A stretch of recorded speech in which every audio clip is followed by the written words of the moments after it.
it's handy if I run out of bullets and I'm in a tight situation, they haven't got much life left, I can just whip out the shotgun and shoot them. So we've got the gun boots here, another attachment. So this one, after you've got rage, so I think it's if you've been hit a bunch, you your rage meter goes up and then you rage. You can buff banner, it gives people mini crits. The gun boats, you get less. It's easy to rocket jump up in the air. That'll be explained more clearly when I do a soldier video. Then I've got a equalizer as my melee weapon. You normally start off with a shovel, but the equalizer, when you damaged, you move faster and it becomes more powerful. So say I've gone from 100 health to 10 health, I'm going to go really fast when I have this out, and it's going to be very powerful. So I'm just run at the enemy and hit them and possibly kill them, or run away and get some health.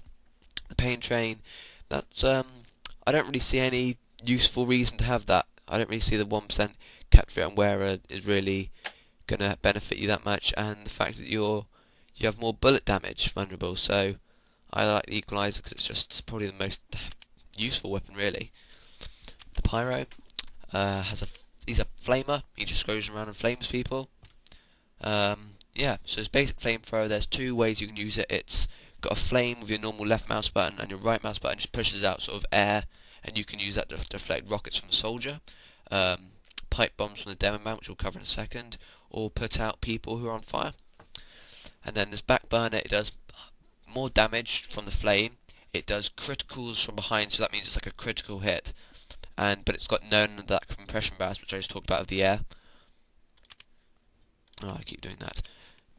Secondary weapon, you can get a shotgun for this gun, but I've got a flare gun, which is sort of just like a fire, sort of like a bullet, fire bullet, which you can shoot quite long range, and it will set the person on fire, which is quite helpful, especially if someone's on low house and they've gone out the range of your flamethrower. You could either have a shotgun and shoot them, but then that's just a one-time shot. But if you pick a flare gun, shoot them, hits them, sets them on fire, and it burns them for 10 seconds, and that's probably going to get the kill. So I've gotten pretty good at that.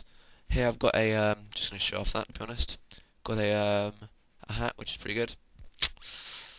It looks pretty good. I'd be pretty scared if I saw that guy coming with me at flames and he had that hat on, to be honest.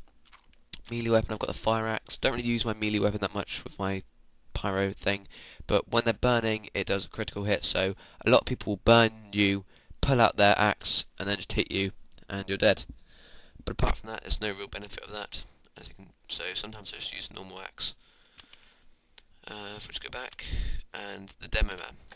The demo man, his default thing here is a sticky bomb launcher, but I'm using the charge and charge. I'll explain that in a minute. The sticky bomb launcher fires out sticky bombs, which you can lay 6 out, and they'll just stick onto the ground, and when you press your right button, they'll all blow up. So that's good for defending capture points, so that when people come on the capture point, you just detonate it, and anyone on there is dead. But I'm using the charge and charge, which is like a thing on around your wrist.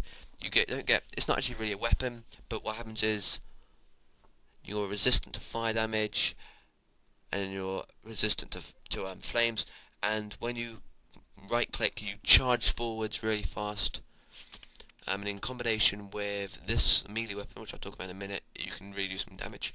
The normal one is basically just a grenade launcher, which fires pipe bombs, which has a small timer on it, about 3 seconds, so they all explode on impact. And Demo Man's probably one of the hardest classes to learn, but once you've learned it, it's probably, once you've learnt how to use it and you can be effective with it, it's really good. So here we've got the melee weapon. You just normally start off with a bottle, but you can also use the pain train that you can use for the soldier. The Scottish skull cutter, which is like a massive axe, which does more damage, but it's a slow move on speed. But if you combine that with the charge and charge, you can charge at them and just get good melee attacks. This one, you get no random crits, you get less health, but if you attack someone and you cut off their head, you get a head, and for each head you get more life and more life, and you can run faster. So if you've got 5 heads, your health will be bumped up and you'll be moving fast. So that means you can get out of cover, you can attack them, and such so forth. Heavy's got the most wait, we'll just get rid of that for now actually, so we can see his face. He's the biggest one, and he's got a massive, basically just like a turret gun, but he's holding it, and it just shoots out loads of bullets. At the moment I've just got a standard minigun, but you can have others which obviously this one does 100% slows down your target, but it does less damage. So whereas with this one, a scout can just quickly jump by you. With that one, then Natasha, you're going to slow down that scout. Even though you're not doing much damage, you're going to slow him down, so that means you're going to be shooting him, you're going to be able to shoot him for more, so you might be able to get the kill. But shotgun I've just got as my second one. You can have a sandwich, which actually gives you health by eating it, or by chucking down the ground, but I don't really use heavy that much, so I just put the shotgun and the running gloves of running, whatever that word is. You can only have fists, which are just basic. That one, so on that one, when you kill someone, you got 5 times of crits, but you got slower firing speed, and that one you can run faster, but you take damage. So I use that sometimes just to go up to the front line, and then get a medic to come and heal me back up. The engineer is basically a builder. His default weapon is a shotgun, just like the scout and things. So it's not actually that powerful. It's the same amount. It's does the same damage. So his actual main weapon isn't that good. But I'm going to just equip that one because this one does no random crits. But when your sentry gets destroyed, you gain revenge crits for every sentry kill. Yeah. So say your sentry kill's got 5 kills and it gets blown up, you've got 5 crits from that to be fired. So that can really help. Like if your sentry's killed 5 people, sometimes if you just destroy it yourself, that way you've got 5 crits on your shotgun, and you can just rush in, and it becomes a lot more deadly, the shotgun. Pistol, I've just got standard pistol. You can have another type of pistol, but I haven't unlocked it yet. The gunslinger or the wrench. The wrench, you use it to basically upgrade buildings from like level 1, 2, and 3.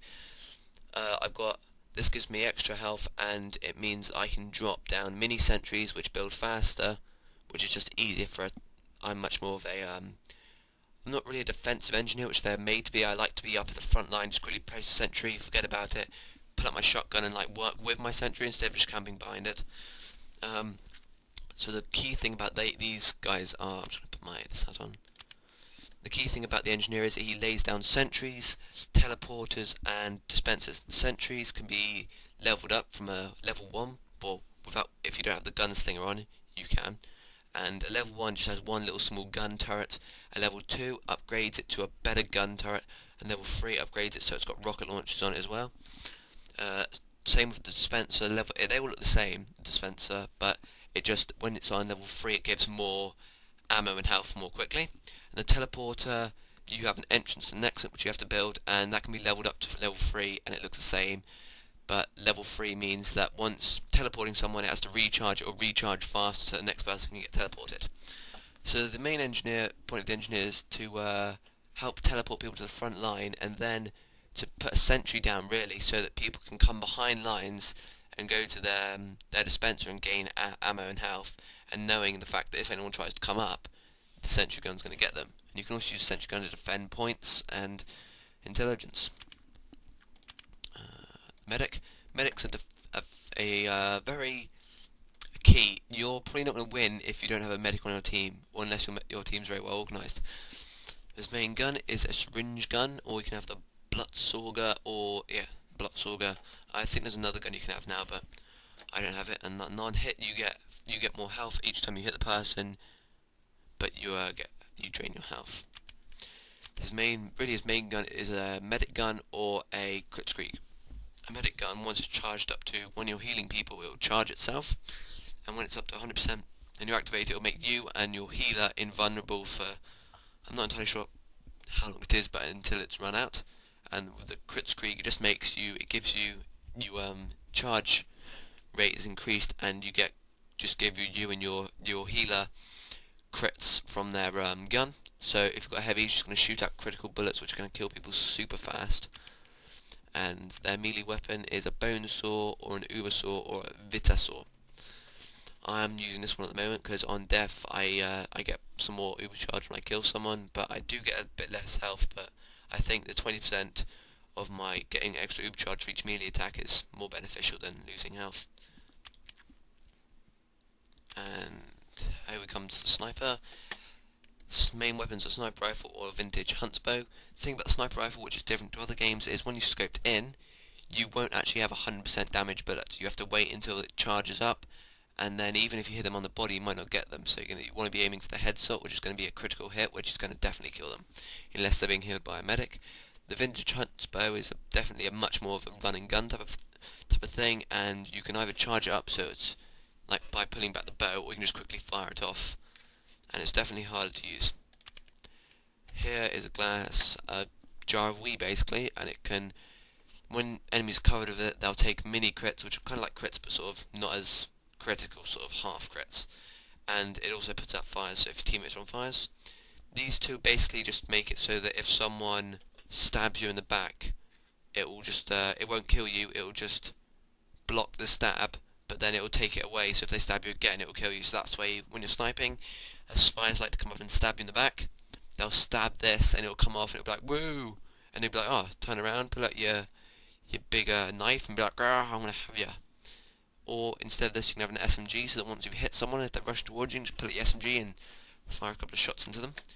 Melee weapon, I've only got the big sword, but there are a couple of other swords which give benefits. I'm not entirely sure what though. So just going to go back to the last one, the Spy. Spy is probably, I'd say, the hardest class to play. What you do is you can go invisible and then get behind enemy lines and then cloak yourself as an enemy, and as far as they're concerned you look like one of them, and then you just go around backstabbing them and destroying their sentries and stuff. Main weapon, revolver, an ambassador, or that Ranger, whatever that is. I thought that's on because that gives me a bit of extra cloak, so if I run out of cloak, I can just shoot a couple of people a couple of times and cloak can get away. That gives you crits on accurate headshots, and that's just the normal one. You've got a knife which you use to stab people. You can get a different type of knife that when you stab them you'll disguise as them.